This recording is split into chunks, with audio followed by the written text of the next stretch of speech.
खबर हो। जिंदगी जीने के लिए मिली है, इससे लोग क्या सोचेंगे यह सोचने में बर्बाद मत करो।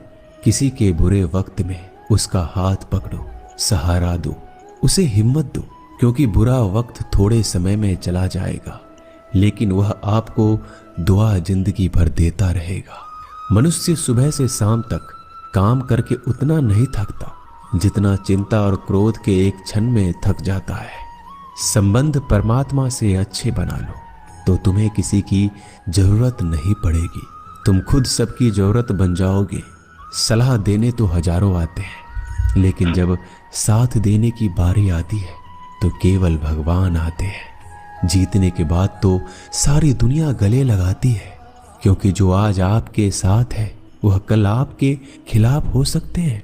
बिना मतलब के कोई आपकी इज्जत नहीं करेगा, लेकिन खुद को इतना काबिल बनाओ कि लोग बिना मतलब के भी आपका इज्जत करें।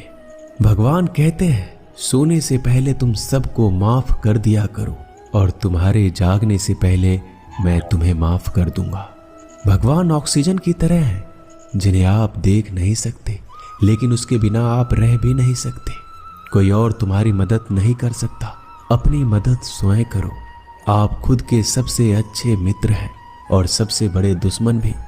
इंसान तब समझदार नहीं होता जब वह बड़ी बातें करने लगे, बल्कि समझदार तब होता है जब वो छोटी छोटी बातों को समझने लगे।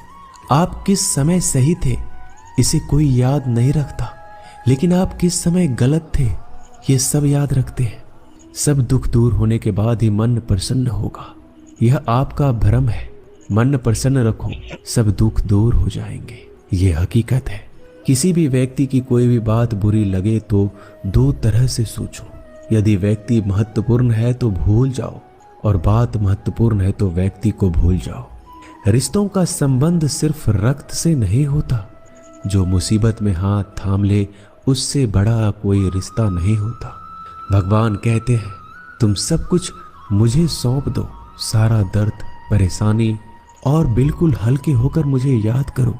धीरे धीरे तुम्हारा जीवन बदल जाएगा। हर रोज रात को सोने से पहले भगवान को अपनी पूरी दिनचर्या बता के सोएं। अगर आपके द्वारा किसी का दिल दुखा है तो मन ही मन उससे माफी मांगे।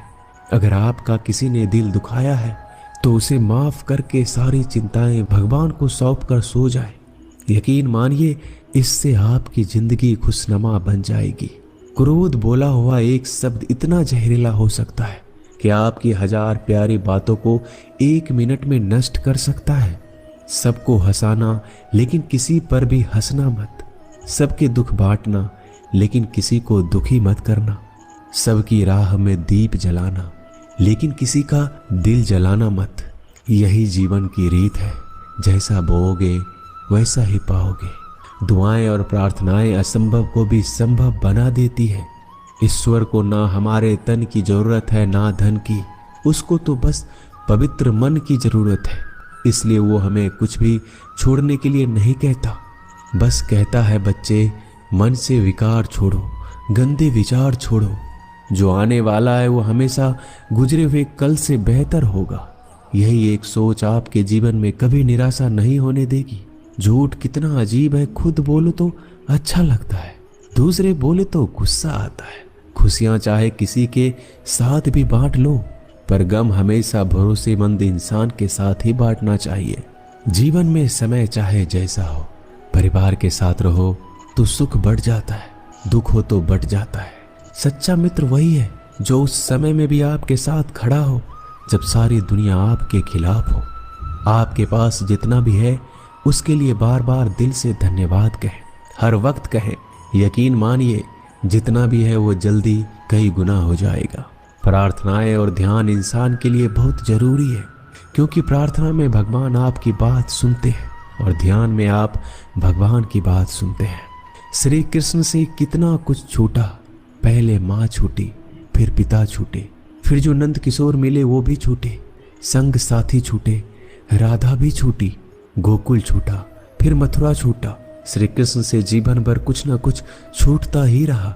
नहीं छूटा तो वो था देवत्व, मुस्कान और सकारात्मकता। श्री कृष्ण दुखी नहीं उत्सव के प्रतीक है।